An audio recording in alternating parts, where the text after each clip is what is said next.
just love artists. I love storytellers. I love the people of this business. I think that it's an industry with so many dreamers and risk takers. And as a producer, I get the responsibility and the joy of helping to facilitate the creation of art and beauty. And so the, early interest in movies and movie making has been replaced with kind of a higher calling toward trying to create beauty.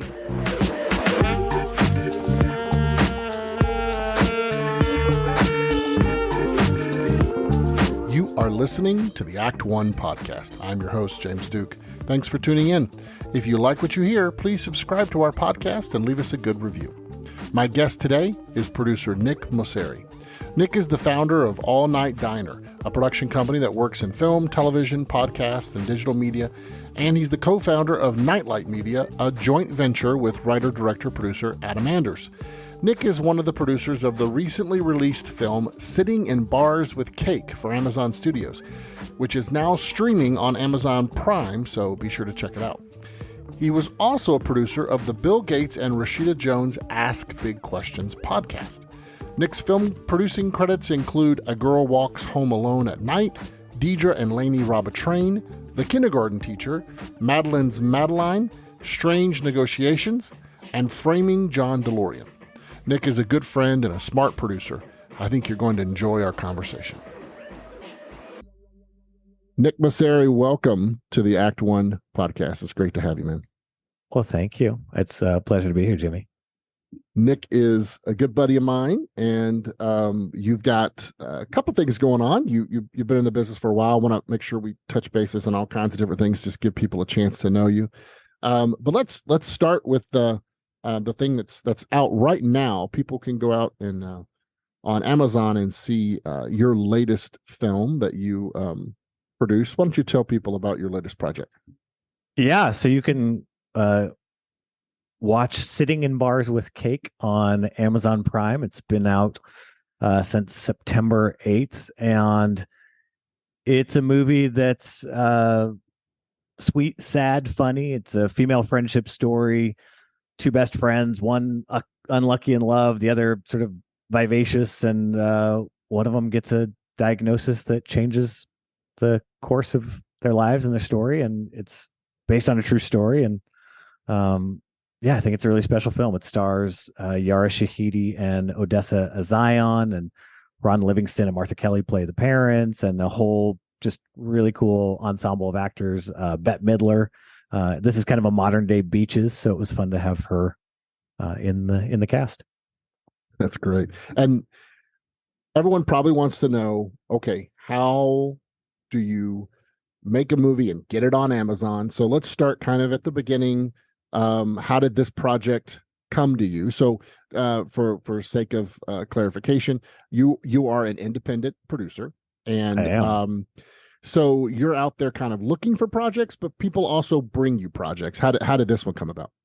Yeah, so in 2016, I was making a film called DEIDRA and LANEY Rob a Train, which is a underappreciated film on Netflix. It was one of the first 12 quote unquote independent films that they made as a company. People forget there was a time before Netflix made movies. And my producing partner on that film, who was one of the other producers on Sitting Bars with Cake, is a woman named Susan Kartsonis, who is just an amazing veteran producer, had produced What Women Want and Beastly and all kinds of cool movies. And we were on set, and she was telling me about this cookbook that she had optioned called Sitting in Bars with Cake. And it was about this young woman who'd baked 50 cakes and took them to a bar each week in LA as a, hoping to meet a guy. And it was kind of like, oh, okay, I like food, and, there could be something there. And, at that premise, you think like, could be like a romantic comedy, or is it like a reality dating series or whatever? And, a year or two passes, and Susan calls me, and it's like, yeah, I'm headed out of town. The option's almost up on that thing. I don't know what to do with it. You don't know what to do with it. Why don't you take the writer out and, sort of one last hurrah, see if there's something there. And if not, we'll call it a day. So I took the writer out, Audrey Schulman, who wrote the cookbook, and it was based on her life. And we're having coffee, and, same thing, baked the cakes, met the guys, blah, blah, blah. And we get to the end of our coffee meeting, and I say, well, so like, was anything else going on in your life at the time that this all happened? She said, oh yeah, well, my best friend and roommate Chrissy was diagnosed with brain cancer, and I took care of her until she passed. And I could feel the tears start welling in my eyes. I was like, well, that is the movie. That's a story.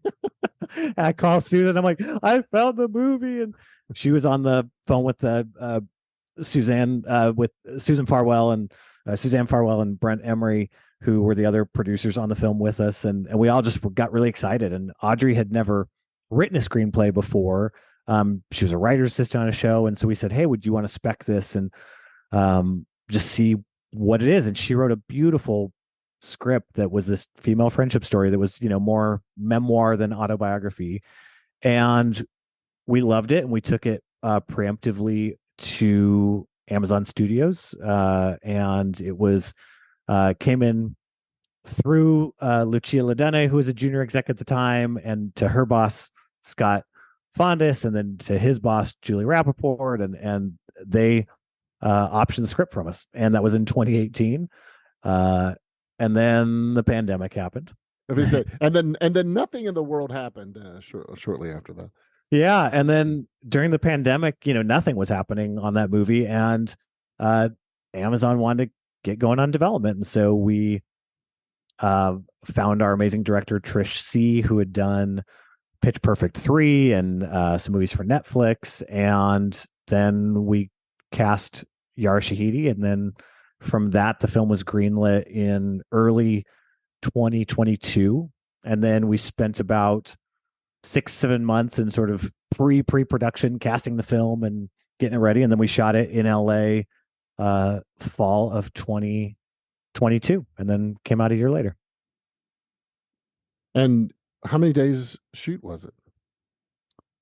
I think it was a 35-day shoot, which is fast. Yeah, that's okay. So I want to go back to something that probably people who are listening caught. This is based on a cookbook. So can you explain a little bit? Because obviously everyone's searching for IP. You hear that all the time, right? Your producing partner read a cookbook and just was it the title? Like, I'm just curious. Obviously, you're the one that discovered the backstory. What was it about the cookbook that made her think maybe there's something here that she would option it? Yeah, it's a great question. And Susan got the cookbook from another film exec named Mary Beth Sprouse, who works over at Sony Affirm. And Audrey, the writer, was Mary Beth's assistant. And Mary Beth told Susan, you got to check out Audrey's cookbook, and didn't tell her at all about the cancer of it all or any of that stuff. And I think for Susan, her brand is built around female films, so female empowerment stories. Their company, Resonate Entertainment, along with Suzanne Farwell and Brent Emery, that is their wheelhouse. And so I think in this, she saw the potential for a story about a young woman who, takes the initiative to bake these cakes. And I think she just thought but again, I think it was really the title and the premise. So yeah, cookbook, very, very unlikely. That's IP. great. That's great.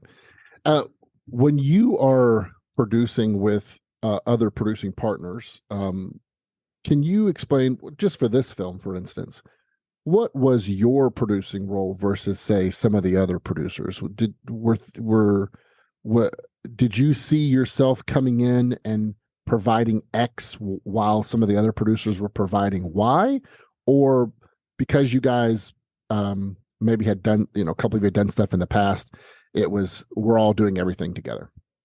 Yeah, I mean, so all four of us, and four is quite a few, it's quite a few hands-on active producers. It's not always the norm, but we all have a great relationship and really approach the film as we are all on equal footing. We are all here to do the jobs, and we all got the Producers Guild mark. Like, everyone did the work to really earn that producer title, which was awesome. And then as the production and pre-production unfolded, we just all sort of took to different specialties. Someone was more in charge of business affairs, and other people got really involved in the costuming and hair and makeup and the cake journey and storytelling, because we have a lot of cakes in this film. And then, but we were all on set every day behind monitor, and there's always going to be different opinions. You got that many people working on a project together, but we all were making the same movie. And we're making the same movie as the filmmaker and the same movie as the actors. And so in that way, it really was it was a divide and conquer partnership, as opposed to having to really relegate roles and responsibilities. I think it happened really naturally, which I think is rare, and also just a testament to my great producing partners on this. Yeah, and the film's getting a really good response. I actually read an article about the surge in people bringing cakes to bars and starting conversations and building friendships. That's got to be fun to see stuff like that. It's super fun, and we got to shoot in real bars all over Los Angeles, real locations, and not a ton of movies, especially of this scale, get made in LA. And for people from here, it's fun to see the real bars, the real beach, the real Capitol Records building, all these things that become, part of the tapestry of the film. Yeah, that's great. How did you get started in the business? Did you is this a passion you discovered later in life? Did you want to get into film when you were much younger? That's a great question. I mean, certainly the cliche is true that I loved movies growing up and all that kind of stuff, but yeah, I didn't really know that that's what I wanted to do. I grew up in the Pacific Northwest outside Seattle. I was really involved in the music scene and kind of thought that was going to be a direction. I went to college. Originally, it was going to be for communications, maybe toward journalism. And we were in, I think, freshman orientation before we had to sort of declare our focus of study. And a young woman who was, I think, a few years older was having lunch with a few of us and going around and asking, like, what are you going to study, or what do you want to major in? And her name was Tinkerbell. True story. And wait, was this the Tinkerbell or just a Tinkerbell? I don't know. It was, I mean, in my life, she became the Tinkerbell because I asked her, I said, what are you studying? She said, film. And she said, how about you? And I said, yeah, me too. And literally like that. So I don't know if she was a guardian angel. I don't know if that's great. It's a semi-embarrassing story, but it's actually true, and I'll own it. But then I moved out to LA right after school. I did not know how the business worked and kind of flamed out in about 6 months. And I went back east and I cooked in restaurants and painted houses. And then I was back in LA for a minute, met my wife. We got married, moved up to Seattle where I was from, and started over. And so we were in Seattle, and I was, in my early 20s, starting a new career in marketing and advertising. And I was managing a couple indie bands and just not sure what I was doing. I was still like writing a screenplay a year and just kind of floundering. And then through a whole series of events that would take much longer than we have in this podcast to tell, decided to make another attempt at the entertainment industry. And so applied to grad school, got into UCLA and the MFA producers program. We moved our young and emerging family down from Seattle. We had 2 kids at the time and had a third while I was in grad school. And then, at 30 years old, came out of the MFA program and started at the bottom, started as a writer's assistant, and through a whole winding journey, kind of thought I was headed one direction, went back into marketing and advertising for a little bit, and then ended up producing, or as an executive producer on a film called A Girl Walks Home Alone at Night, which was the first film from a classmate of mine at UCLA, Anna Lily Amarpour, and it went to Sundance the following year. And so it was kind of an auspicious beginning to the producing thing. But I think that going back, I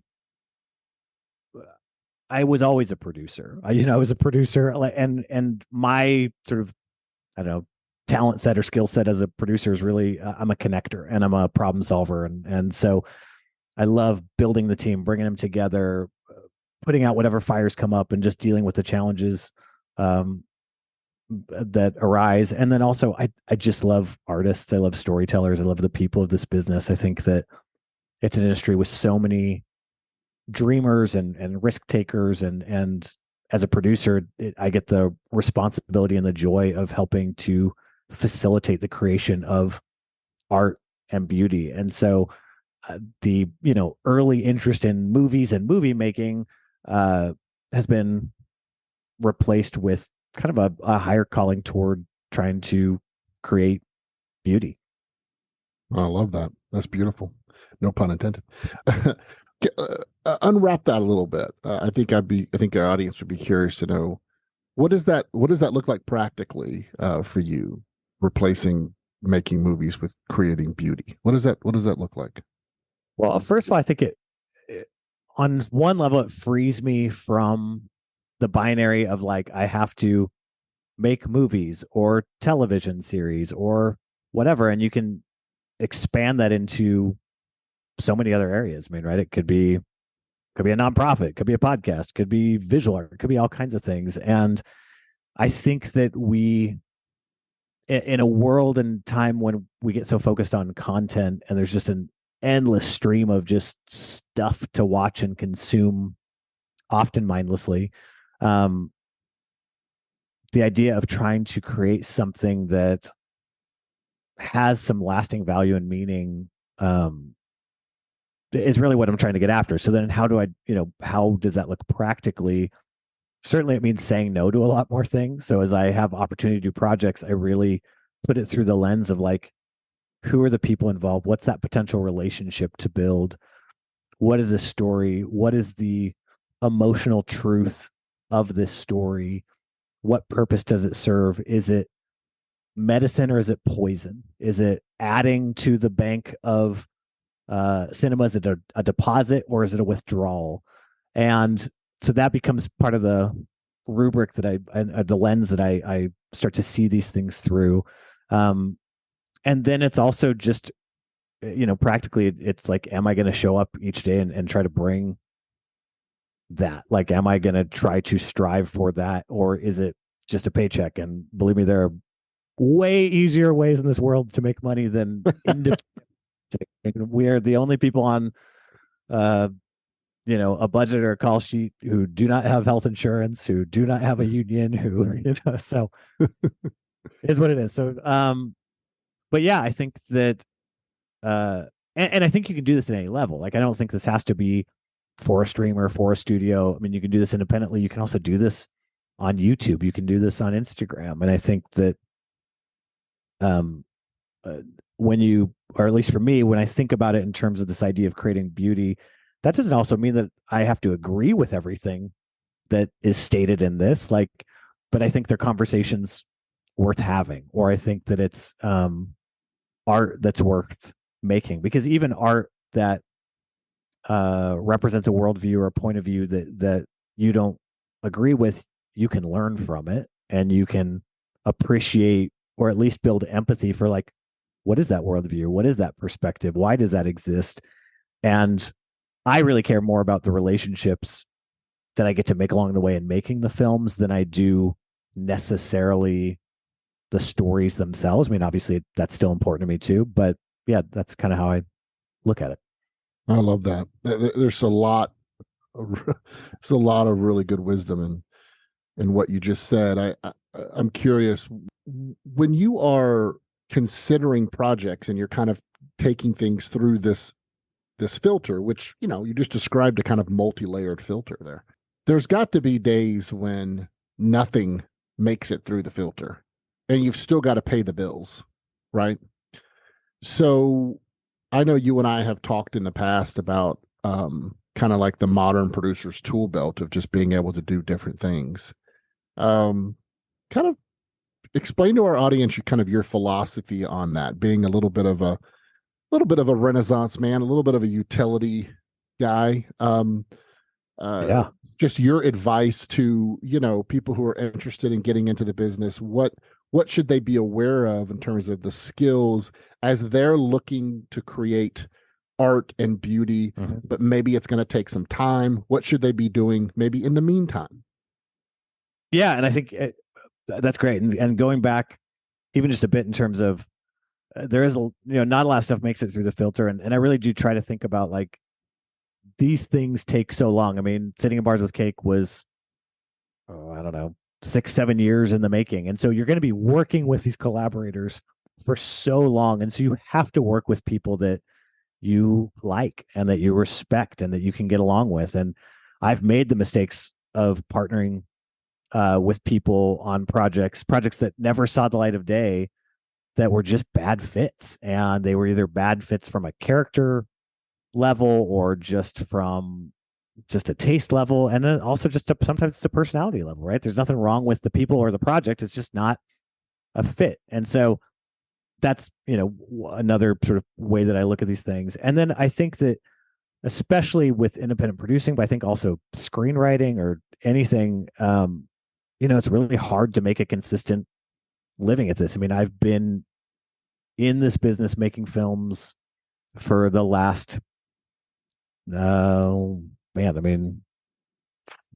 years or so, and in that time most of my money has been made in things other than filmmaking. And so because of my marketing and advertising background, I will consult and do media consulting. So I consult with companies like Nike, and did some consultation for the Academy Museum that opened a couple years ago. And really that's just about keeping the lights on, right? And so I think having other skill sets and things you can do, or other ways that you can make money to stabilize yourself, is hugely important, because this whole business is a marathon. It's not a sprint. And some people are going to sprint ahead, and that's fine.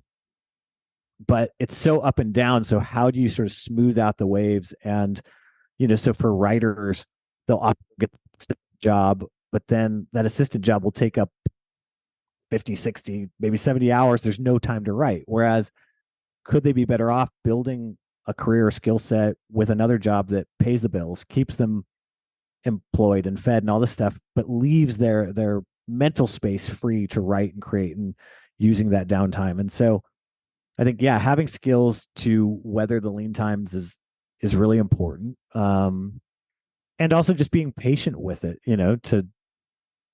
to know that it's, it may not happen quickly, but there's still a way to make it happen. And then on top of that, then I think it's so important to have community around you that you can celebrate each other's wins, that you can mourn each other's losses, because wins and losses are coming for all of us. There are so many times it's so true when you think you're riding high and riding that wave, and then you know what, that wave's going to crash, and it doesn't mean that you're just sitting around waiting for the other shoe to drop, but like, it's just life. You don't know what's coming. Yep. It's oh man, you're speaking some wisdom right now. And I do think that you're touching on something that is so important. Is I don't know of anyone in the independent producing space that isn't kind of one fisting it, because you have to have your, in one fist you've got the projects that you're working on, but in the fist you're having to, have a like you said, consulting work, marketing, whatever. Yeah. And I think that that's important to remember, especially if you're going to be, as you were describing it, picky. That you're not just trying to, and there's nothing wrong with people who just like, hey, I just want to get out there and hustle and work every single day. That's great. And they're just putting content out there, and they're just shoving it out there, and good for, so be it. Absolutely. And that has its own challenges. But when you're trying to find stuff that is trying to that fits more of your taste and your interest and your passions, it's naturally going to eliminate other kind of projects. And I often tell people all the time, like, there's nothing wrong with saying no to projects, but there's also nothing wrong with saying yes too. Yep. Like one of the biggest problems I think for young and upcoming producers is they only want to say yes if Steven Spielberg calls. Like they're waiting on, Warner Brothers to call them. Right. And it's like, no, your friend is producing a podcast. Maybe you should say yes to that.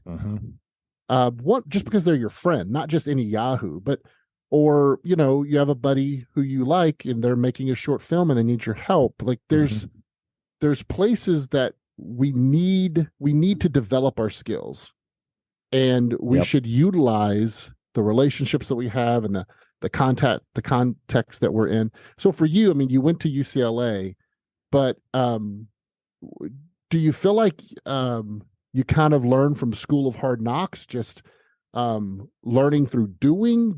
Where do you think you began to kind of really start to get a grasp on film specifically? Was it in school, or was it through some of your earlier projects?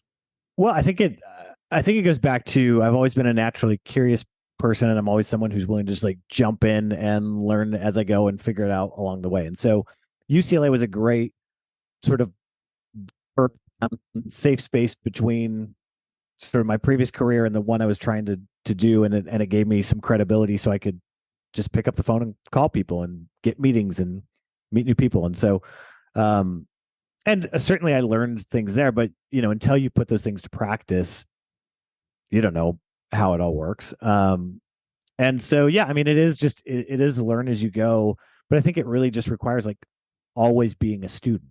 I think as a producer, it's my job to know a little bit about everything that's happening in every department. And if you think that you're too good for some role or responsibility, or you're just not interested, like it's not going to go well for you. And I think that curiosity really does help build and breed empathy. And if you are curious and an empathetic person, I think it allows you to develop closer relationships, and so that when the problems and challenges arise, you can meet them. And that also means that you say, I'll be the first one to raise my hand and say, I don't know what that means, or I don't know how to do this thing, but I'm committed to figuring it out. And that's something, it's the same commitment that I make my kids as I do the people on the crew, which is whatever the problem is, I am committed to figuring it out with you.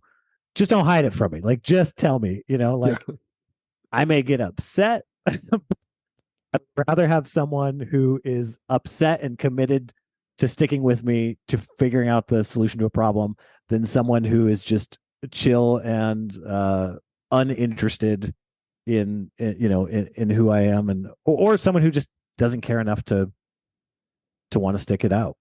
That's good. I'm curious.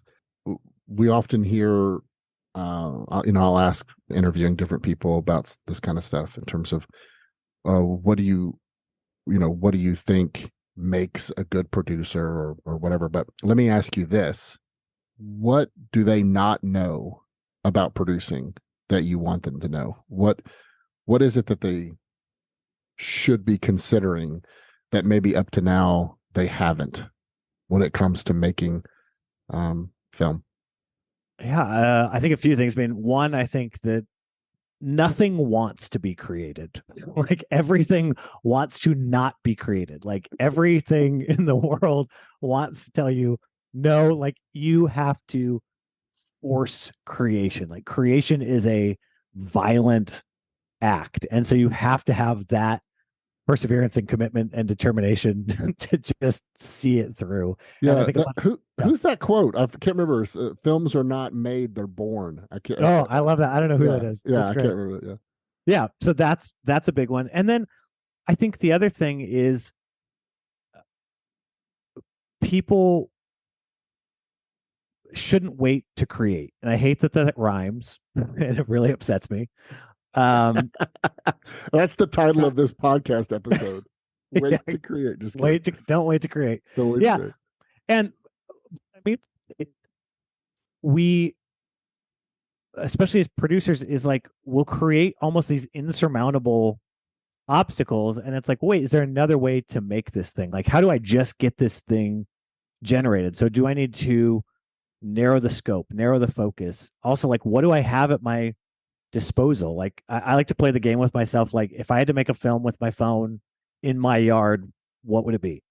right? You start to like give yourself these narrow parameters and challenges, kind of shrink the box, and you can come up with all kinds of creative ideas, and they're makeable. I think one of my favorite books on filmmaking is the Duplass brothers book, Like Brothers. And regardless of whether you're a fan of their films or whatever, like their practical approach to filmmaking, like make something that costs $0 in your dining room, submit it to a film festival. Then if it, like just kind of expand from there. And then also the idea that the cavalry's not coming, like you have to be the cavalry. And so I think for producers, filmmakers, writers, we often wait for permission to do things, and you cannot wait for permission. You have to find ways to just keep moving things forward. And that doesn't mean you don't hit dead ends, and sometimes projects fall apart and things happen, but you have to just keep pushing. Such good advice. Yes, keep pushing forward, keep doing stuff. But Nick, I keep failing. Right, like I can't seem to make it work. I can't seem to, right, like my stuff isn't connecting with people. You hear people who are struggling for whatever reason, and look, I know you're a man of faith. You've obviously, part of, like you were talking about, this business, the highs and the lows. One of the big things that I think doesn't get discussed enough, if you want to work in this business, is you have to have very thick skin. Yeah. And you have to be able to weather the really bad storms, deal with disappointment. So for you, how have you dealt with disappointment? How have you dealt with obviously you're a family guy, you have kids you have to take care of. Have there been seasons in your life where you've wanted to pack things up, and how have you dealt with disappointment?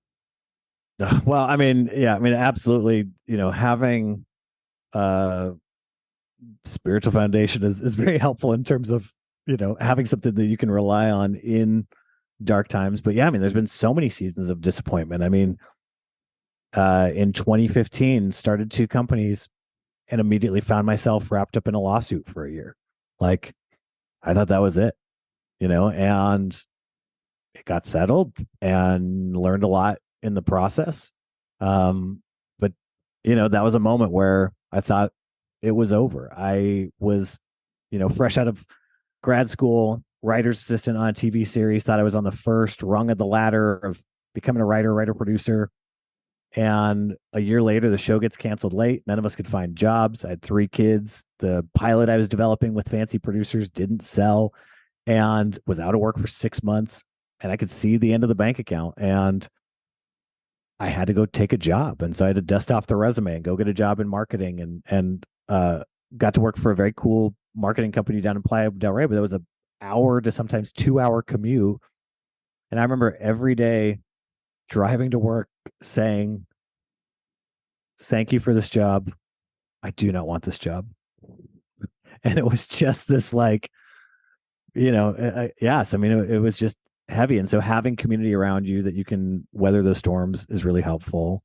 And then, you said thick skin. I think part of it is, yes, thick skin, but also just not taking it personally, knowing that it's not personal. And, I would like to believe that people are trying the best they can. I don't know if that's always true, but at least I try to believe that about people. And we don't know why things don't happen, right? For an actor, like, they don't know why on that day they didn't get picked. It's not a meritocracy, this whole business. And so you've got to find purpose outside of the work, and whether that's faith or,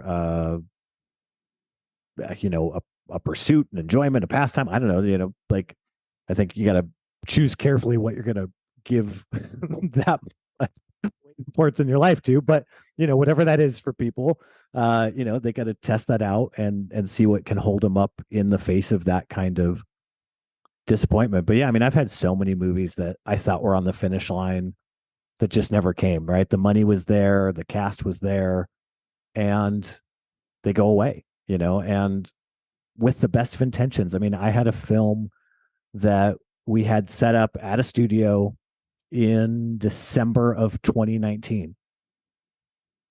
And come March of 2019 of 2020, the pandemic hits, all the execs get fired. The film never sees the light of day, and it was with a great director and a great screenwriter, and we had great executives, and they're all people that I still consider to be friends, and we all gave it our best, right? And yet things out of our control, and then the truth is nothing's in our control, right? I mean, we can only do the best we can with that day and what we have in front of us, and then everything else regardless of people's personal beliefs or spiritual beliefs or whatever, like if we work in the film business, we all operate with a ton of faith. Like it is just all of it is an exercise in faith, because every movie is going to throw something at you. Every creative endeavor is going to throw some challenge at you, and you've got to find a way to just keep moving forward. I mean, on Sitting Bars with Cake, we were in our last week of production, shooting at the Roosevelt Hotel. We had originally scheduled that shoot date in that location at the beginning of the shoot, but then they had a scheduling conflict, so it got pushed and pushed and pushed to our last week. And then we're out of time. Like there's no more time past that week. And the Monday we show up to shoot, it's the opening scene of the film. It's a poolside cocktail party at night. It is pouring down rain. It's one of the few rainy days in Los Angeles. And we got there and it was like, oh, all right, what do we do? Like, talk about disappointment. And so we had some stuff to shoot in the interior that morning. And we're like, well, I guess we just set it up and see what happens. And sure enough, like we finished the first scene, we break for lunch. It's still pouring. The grips are like setting up C-stands and tarping everything. We break for lunch, and at 5:00 we come back. And for people not in the industry, lunch happens 6 hours after you start shooting. So sometimes you eat lunch at noon, sometimes you eat lunch at 2 a.m. It doesn't matter. So that's right. On that day, we had lunch at 4:00 in the afternoon. And at 5:00, the skies parted. We got a free wet down of all the thing. And so some days it falls your way. And then other days, I've been on movies where you get the call in the middle of scouting and the actor has an illness or the actor can't do it. And so, yeah, I mean, disappointment is just a fact of the business. And so you've got to have good coping skills, good foundation, good community, and just expect that it's going to come, right? Like, I mean, something's coming for all of us just in life, whether it's illness or tragedy. And I mean, right, we look at the events happening in the world. I mean, whenever you listen to this and I say the events happening in the world, you'll fill in some blank. Right. And fortunately. Yeah, right. And that's it's easy enough to go, well, it is what it is. And yet we still have a choice and the agency to show up and respond to that. And so are we going to respond with hope, and are we going to respond with love, or are we going to respond with despair and apathy? And the hard work is showing up, and that's what I endeavor to do. And I don't always do it well. And I mean, literally, yesterday I was sitting on my back porch I'm trying to put together the next movie and just going, man, I am only getting what I need for this day and nothing more. Like, this is hard, and like, because I can't control the elements, and just sort of like sitting there in the sun going like, all right, this is the day. And sometimes you've sent all the emails you can send, and you've made all the phone calls you can make, and you've had all the meetings you can do, and then you just have to make like Princess Elsa and let it go. Yes, which I think is a superpower for some people. I don't know how they're able to do it, but yeah, if you can, woo, baby, sometimes you just got to let it go. That's really good. So you've actually, one of the things I think is really neat about your career is you've actually had like 3 or 4 of your films premiere at Sundance, which to me that's pretty cool. It's somewhat unusual. What's the Sundance process like for a filmmaker? Your very first film got into Sundance. And what's that like? And does it have the same, from your perspective, does it carry the same effect that it once did? Yeah, I mean, I haven't been there in a minute, so I still think it's one of the few really important film festivals in the world. So I still think it does have an effect, and I think it's finding new life post pandemic. We had submitted A Girl Walks on Water at Night originally to the Venice Film Festival with a much longer cut. I think it was like I don't know if it was the 2 or 2.5 hour cut of the film, but we didn't get in. And so we made some hard choices, cut that thing down to its final runtime, which I think is an hour 45 or so. And we got into Sundance, and you find out typically the week right before, the week after Thanksgiving. And then you scramble to finish the film and get your flights and get there. And so it was, I mean, it's just so special to be there in the snow in Park City. You're surrounded by people who are there, who love movies or who are making movies. And so that was an incredible experience. And that was in 2014. And then, a year, 2 years later, I don't have the next film going. I'm trying, right? You're developing things. And I saw how hard it was to get films made. And a buddy of mine had come up with this idea of essentially he was a producer on Girl Walks on Water Night, and he saw how hard it was for films who get into those film festivals, whether it's Sundance or South by Southwest, to finish those films in time. And so he had this idea of like, well, what if you could raise some money as a finishing fund for festival films? That's a alliteration mouthful right there. So it was a film festival film finishing fund. And you're de-risking it because the film's already gotten to a festival. You could sit alongside the other equity investors and not be a predatory lender, and kind of everyone wins, right? You get a credit on a movie, you help the filmmaker. And so in 2017, I went out and started looking for that money and found a film financier with a company called Public House. And so we started a film finishing fund. And so in 2017, November, when the announcements came out about Sundance 2018, we reached out to filmmakers and just said, hey, we've got money and we're here to help. And could we be of help? And so we then came on a film called Madeline's Madeline from Josephine Decker, who's an amazing filmmaker. We came on, we participated in The Kindergarten Teacher, the Maggie Gyllenhaal film. And then from there, so then we're at Sundance and we got to sort of enjoy the Sundance process and accolades and credits. And then we helped a film called Framing John DeLorean that went to Tribeca. And so we just did this a few times, and it was a way to gain credits, but also help films. And they had already gotten into the film festival. And so it was a way to, essentially in an honorable way, ride those coattails and benefit from it, and they were still films that we really believed in and were of a quality mark. So that was, yeah, I mean, that's how we did it. And then with DEIDRA and LANEY Rob a Train, that one, our filmmaker, Sydney Freeland, had come out of the Sundance labs in the Native American labs and had her first film, Drunktown's Finest, at Sundance in 2014, the same year that we were there with Girl Walks on Water Night. And so she had a relationship with the film festival. We submitted the film to them, and then we premiered in 2017 with that film.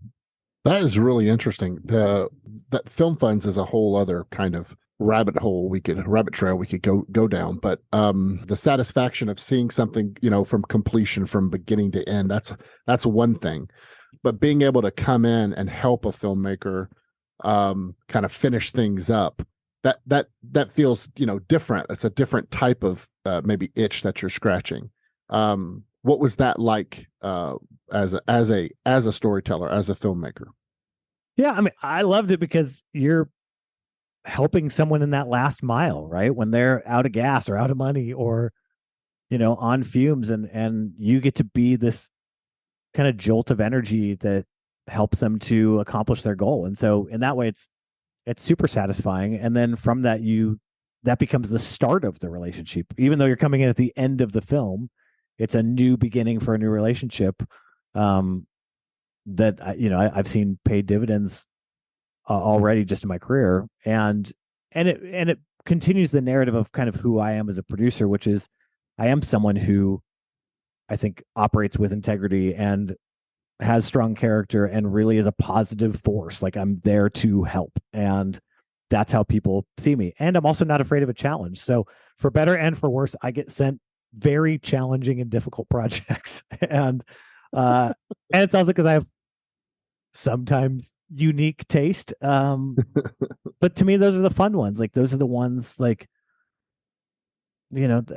working hard to make something great that people love, like that's worth it, and I think we live in a time where there's so many different niche audiences. And so creating something that a specific group of people just really, really loves, I think is a wonderful gift. I mean, this summer we saw this film, Theater Camp, which is this really fun mockumentary. And my wife and I went, probably 2 weeks after it was out on a Tuesday night. We're like, hey, let's go see this movie. And we went to this movie theater. It was sold out. I mean, we got tickets, but like it was a sold out screening. And it was all of these like theater camp and theater enthusiasts who were just like so excited to feel seen and laugh at themselves and the jokes and that. And like seeing that, I was like, oh, like there are so many audiences and so many specific audiences. And I think that the more specific that filmmakers can make their film for an audience, the better it is. I think when you try to make something for everyone, you make something for no one. And there's exceptions, right? I mean, films like Barbie or Oppenheimer connected on a huge level this year.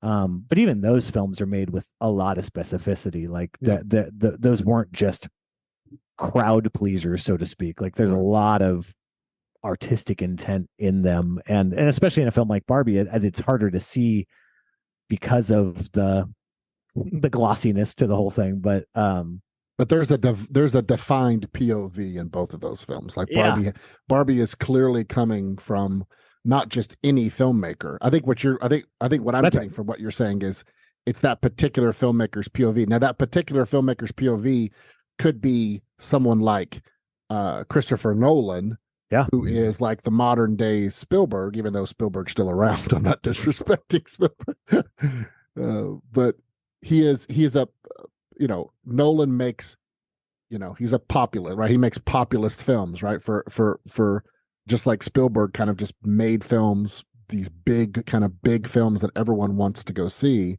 And Greta Gerwig has now entered into that realm. Amazing. Yeah. But you're right. I mean, I love that advice about being specific, because it really is about that POV. I think it was, I've maybe said this before on the podcast, but I think it was Steve McQueen or someone who said, the filmmaker Steve McQueen, who said, film are empathy machines. Mm-hmm.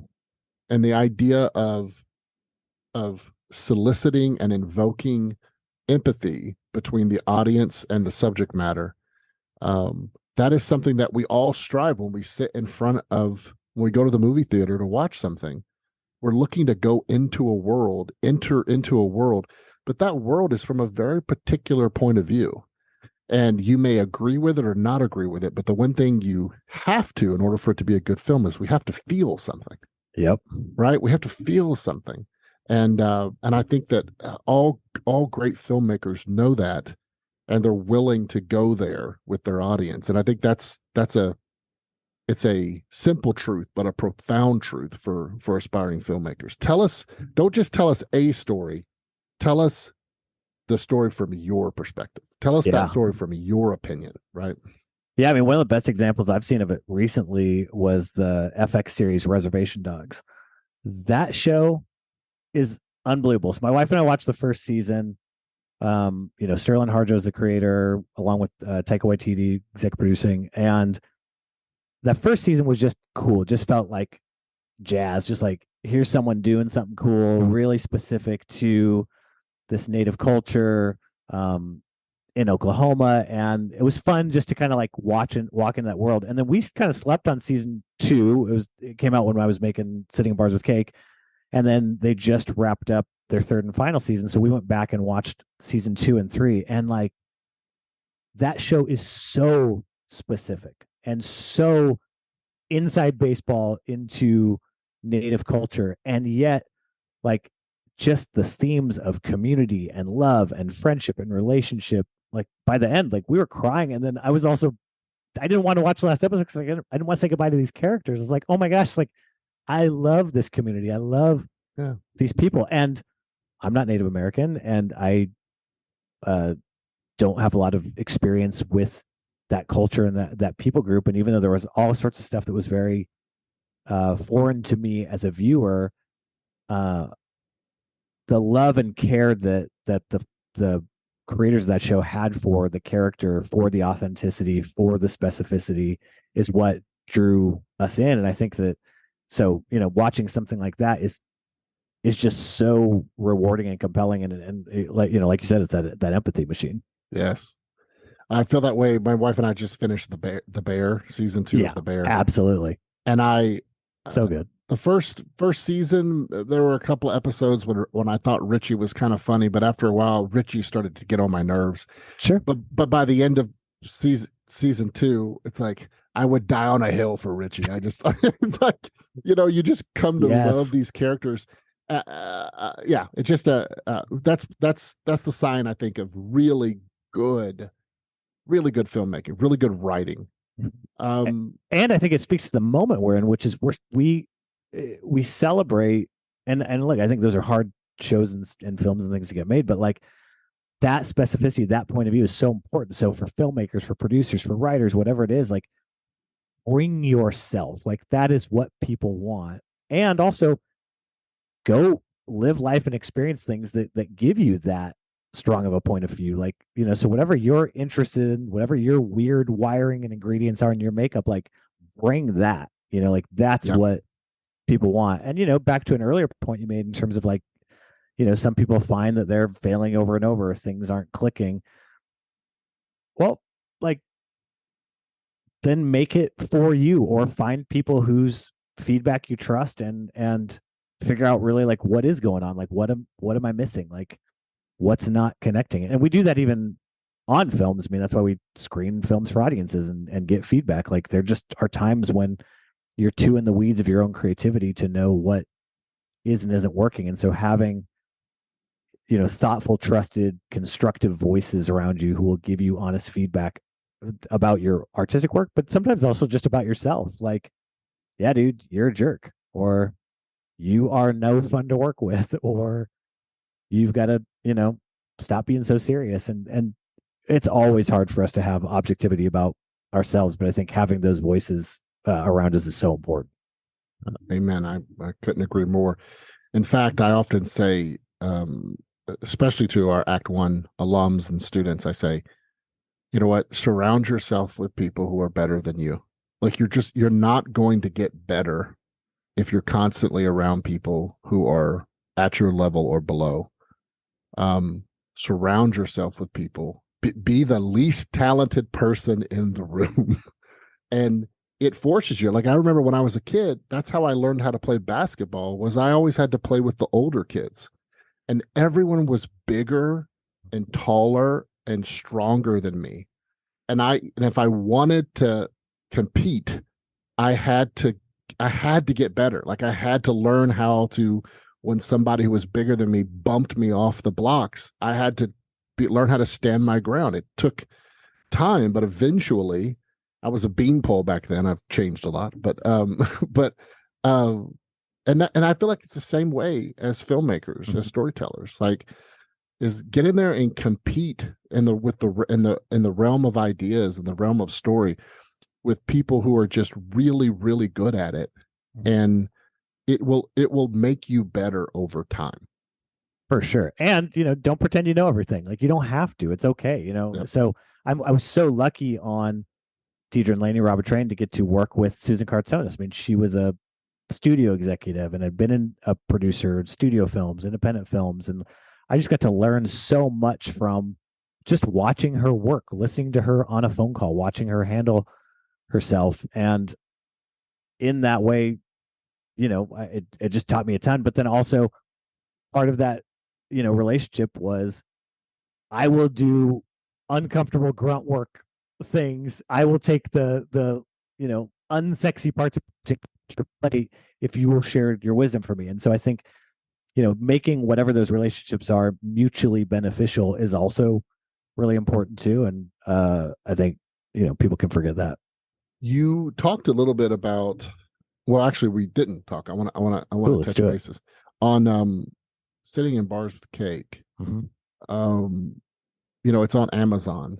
Mm-hmm. And then, of course, some of your other films, you have some on Netflix. Mm-hmm. I'd love for you to talk about just the current world we're living in right now with distribution, the challenges of making something and getting it out there to the audience, because it's like we're going to record this podcast and 50 things are going to change by the time it comes out. Absolutely.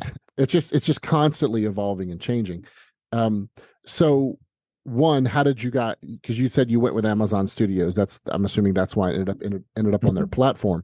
But what a lot of people don't understand is there's a challenge to the streamers. And I wonder if you can kind of talk a little bit about this, and that when a film gets put into theaters, prior to streamers. So prior to streamers, the goal was to get movies into theaters.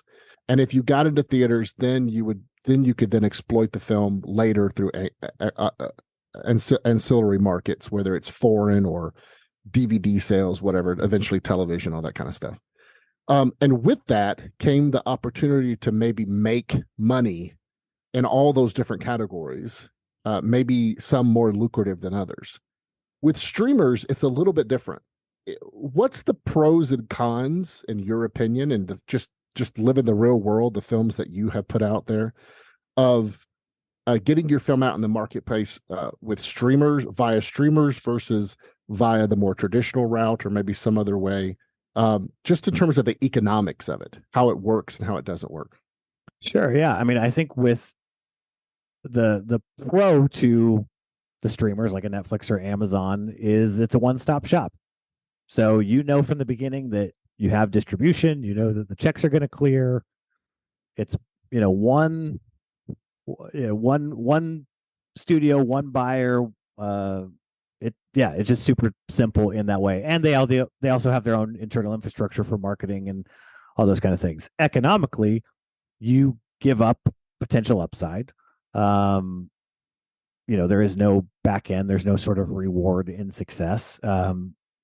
They'll sometimes do essentially a buyout, which gives you a little bit more than what you would have made normally. And, so to use a sports analogy, unless you're a really, really top big producer for those streamers, it's a single or a double, right? You made your thing.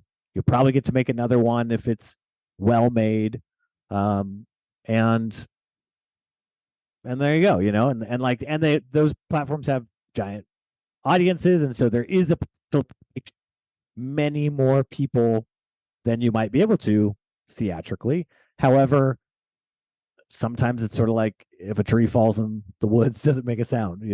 These things come out. There's so much stuff that comes out that it's really easy to miss them. And, especially in a moment where we have labor strikes in Hollywood, like there's no actors to promote these things. And so how do you get eyeballs on things? It's very challenging. I think that with the theatrical model, you have to really be thoughtful about how much you're spending on the film, because you're going to maybe spend double that in marketing. And then is there an audience that'll support that? And do they come to theaters? And so more risk, more reward. If you make Barbie that makes $1.5 billion, well, that was worth every on it, and tenfold. But then you make a movie like The Creator, which has a ton of artistic merit, it just didn't find its audience, and that's going to be a write down in probably the tens of millions. I mean, maybe it finds another life on streaming or whatever, but that's tricky. And then independent film, I'm my next film, like we are building it old school independent where it's, we're selling territories one by one. Here's the domestic sale. Here's Greece. Here's, the Middle East and Spain. And then you're finding a senior lender to lend against those pre-sales. And then you've got to find your equity investors. And then you've got to, build your cast. And, it's a much more modestly budgeted film. And yeah, you might get lucky and that film is A Little Miss Sunshine or something that just, explodes and goes crazy and makes everyone a ton of money. But more likely it's about, starting a filmmaker's career and making something that you then get to make the next thing with, or developing relationships with these actors. So it's very, very difficult. I think that we're seeing new distribution platforms. We're seeing new ways of making films. I think some of the stuff that Angel Studios is doing with crowdfunding is interesting. We'll see if it's sustainable and what it does. So I think I'm always interested in people who are innovating. But yeah, it's all tricky and it's not easy. And as a producer, we don't get paid until the film goes into production. So that's, I tell people I have nothing but free time, meaning all my time is for free because I ain't getting paid.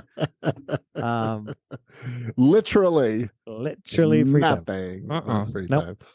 That's funny. Now, like, and just to help people understand, obviously you don't have to give specific numbers, but it's like streamers will do, to help people understand, right? They'll do like cost plus, right? So they'll do cost plus 30. So say for instance your film cost $1 million, a streamer would then purchase that film in perpetuity for $1.3 million, which means all the costs. So if the cost of your film was $1 million, you now get $300,000 that gets split among whoever gets investors, producers, the talent. Yeah. So this is why the numbers aren't as big as some people assume, especially in the indie world. And then you then can't take the film and exploit it with DVD sales or Blu-ray sales to make kind of extra money. And so that's why you want to get that really good deal, and why you have to weigh, go in the streamers route, because you get, whatever it is, 120 million eyeballs, people who would never even have a chance maybe to see your film now get a chance to watch your film. But it might be at the cost of maybe, just maybe, like you said, kind of throwing that dice and maybe potentially making more if you went another route. But that's just a bigger gamble.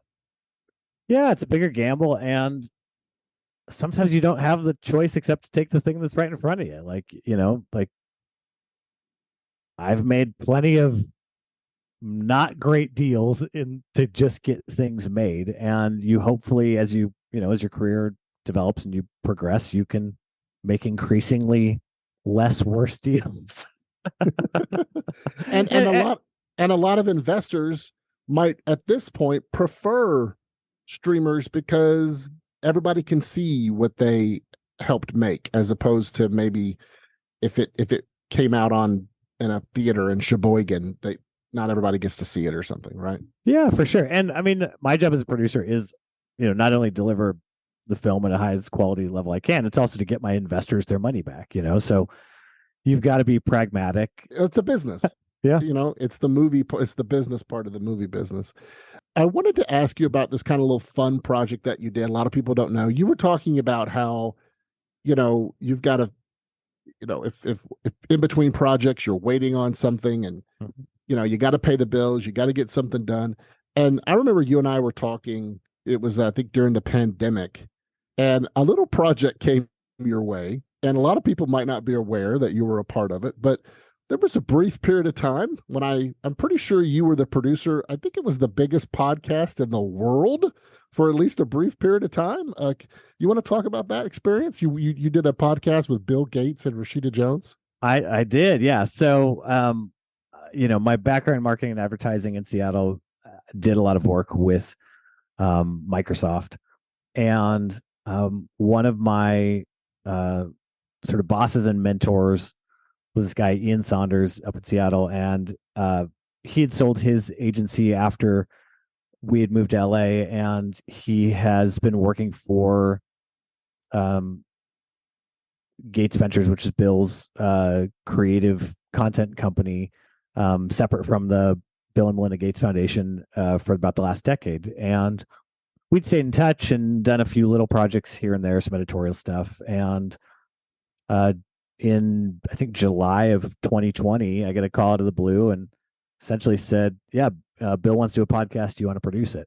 And I said, yes, except if I were you, I would not be my first phone call because I've not produced a podcast. And essentially said, well, we trust you. We know that you'll figure it out, and we'll figure it out together. And so we brought in an amazing experienced podcast team as the team behind the podcast Criminal. And then we brought in Rashida Jones as a co-host. And so we did 6 episodes of Bill Gates and Rashida Jones Ask Big Questions, which, yes, for a time was the #1 podcast on Apple. And, there were a number of other great producers on that podcast, including David Sanger and some of the other team from Gates Ventures. And so, I was one part of that team that got to produce this thing. And it really was just about, how do we facilitate vital conversations at a time when people were really struggling for interesting and quality information. And Bill is really an optimist about the world, and complicated guy for sure, but he really does endeavor to want to do good things and see change and help people. And so we had Dr. Fauci on when we were in the middle of the pandemic, and that's what I was going to ask you. Was it in the middle of so were you guys in the room together at all, or were you remote? So it was all done via Zoom, and we recorded it between August and October, November of 2020, and it came out in November of 2020. So what kind of challenges did you have to face working remotely? I mean, obviously a podcast is not a film, but that must have had some unique challenges. Oh yeah. Well, first of all, everyone's all over the world, and how do you get microphones and headsets and things? So we had an amazing sound engineer and mixing team, and so they found this very specific set of gaming headphones. In fact, one set that I'm utilizing right now for this podcast. And so we had to, I was responsible for shipping it to Yuval Harari in Israel and a little shtetl outside of Jerusalem, and to Bono in, I think he was in the UK or Dublin at the time, and then to Kerry Washington, and I'm trying to think who else we had, all kinds of people that we had on this podcast this season, Dr. Fauci. And that was because it's a mic. I'm looking, they can't see you, right? Yeah. It's just audio. So it's a headset with a microphone. So the idea is everything had to be consistent. We can't control. So let's literally ship the microphone and the headset. That's fascinating. Yeah, that they could put in the computer, and we recorded everything over Zoom. And so I think Rashida was in a studio in Hollywood. Bill was at his office up in Washington State, and then our guest elsewhere. And we would do a 2-ish hour conversation that we'd cut down to about an hour. And then this last year, they did a new podcast called Unconfuse Me with Bill Gates. And so I got to play a smaller role helping out with that podcast as well. And they had great guests. There's an amazing Questlove episode, and Seth Rogen and his wife, Lauren.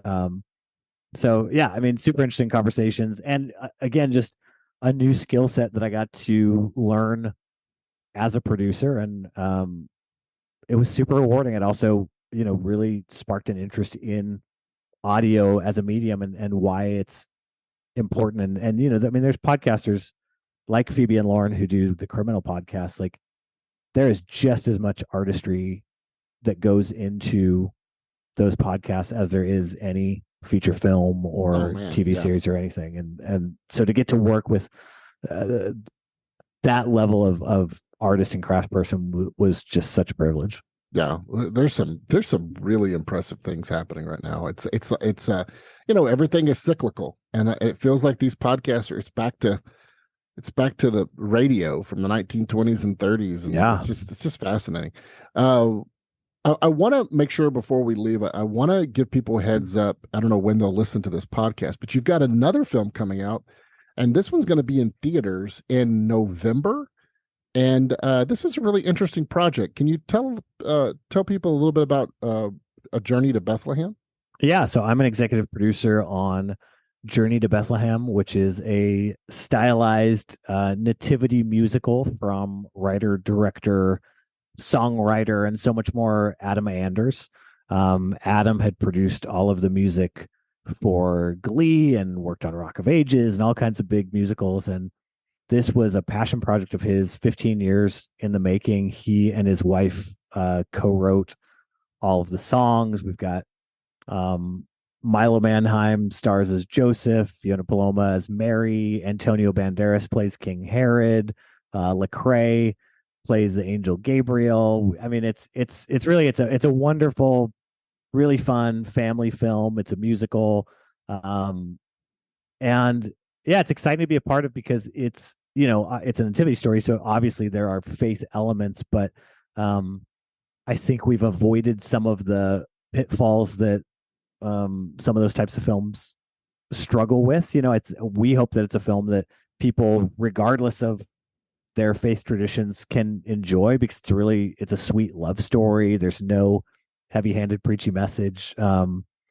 It's pretty exciting. So it comes out November 10th in theaters from Sony Affirm Films. Monarch Media was the other production company on that film, and so yeah, Adam and I are now partnered in a joint venture called Nightlight that we're looking to get after family, and then also films that are either sort of faith adjacent or discuss conversations of faith in hopefully a really high quality and universally appealing way.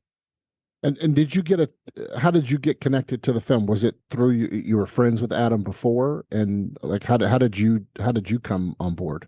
Yeah, so Adam and I had been talking about starting a company for a few years, and we're starting to put things together during the pandemic. I also have my company, All Night Diner, and he was getting this movie off the ground and felt like I could be an additional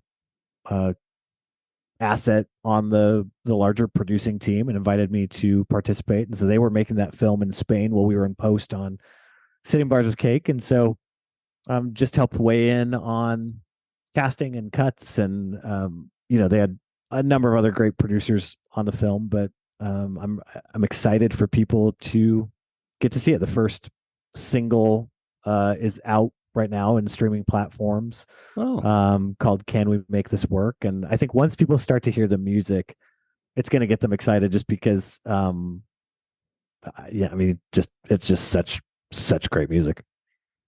Excellent. Well, I'm looking forward to it, and I know my kids are looking forward to it as well. I showed them the trailer. I think it was last month or whatever it is that came out, and my kids were like, "Wait, is that Puss in Boots?" I was like, "Yeah, that's Puss in Boots. That's Lecrae." They got and is that the guy for King of Country? They got all excited. Yeah, exactly. It's fun. Yeah. Well, hey, listen, this has been just a fantastic conversation. I so love you and appreciate you. I just everything you've got going on. I just you're just a man of integrity and honor, and I'm just grateful for your friendship. And Sitting in Bars with Cake is out right now. People need to watch it, and it's a great film to just sit and relax in front of the TV at Amazon, and turn on your Amazon Prime, and just watch this kind of beautiful story unfold of these two friends and what they go through, and everyone be on the lookout for Journey to Bethlehem when it comes out in November. Thanks, Jimmy. It's such a privilege, and thanks for creating just a platform for this type of conversation. It's a service to so many. Nick, I always like to pray for my guests before we leave. Would you allow me to do that? Please.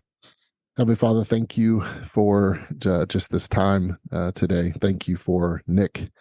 Thank you for everything you've got going on in his life. We just pray right now a blessing on him and his family. God, I pray that you would watch over his family. I pray that you would protect him and his wife and his kids. I pray you would strengthen their relationships and fill them full of courage. And God, we pray for the projects he's got going on. God, we pray that you would just these projects would find the audiences that you that need them. And God, we specifically pray for, as Nick described, that he'd be able to create beauty, that he'd get to be a part of projects that